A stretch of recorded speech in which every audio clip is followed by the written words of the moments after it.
Sziasztok! Krizsik Andrea vagyok, személyedző, anyuka, van egy 5 éves kisfiam, Danika, és 52 éves vagyok. Miért is fontos ez az én életemben? Mivel személyedzőnként működtem 25 éven keresztül, úgy gondoltam, hogy nagyon sok nőnek szeretnék segíteni, méghozzá nem kell eljárnotok hozzám, hanem otthon, kényelmesen, a ti időbeosztásotok szerint kell ezt elvégezni. Lesz 8 videóm, és éppen amikor ráértek, kedvetek van egy felsőtesthez, egy kis hasizommal, elvégzitek, és mehetek is a dolgotokra. De aki komolyan gondolja az egészet, annak több programom el lesz érhető. Lesz benne edzésterv, étrend, online beszélgetés velem 30 perc, személyre szabott étkezés, tehát mindent el fogtok tudni érni, de a legjobban a videóimat fogadjátok tőlem szeretettel, mert szívem, lelkem benne lesz.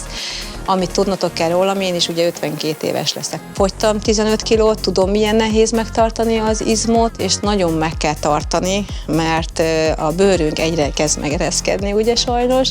Úgyhogy igenis kell az izmosítás, lányok, és igenis kellenek a programok, méghozzá azért, mert az egy héten belül 3-szor mindenkinek tudni kell edzeni. Miért? Mert a rendszeresség a legfontosabb. Hiába vagyok álmos, fáradt, rosszkedvű, megteszem magamért, mert szeretem magam szépnek látni, és ti is lássátok magatokat szépnek.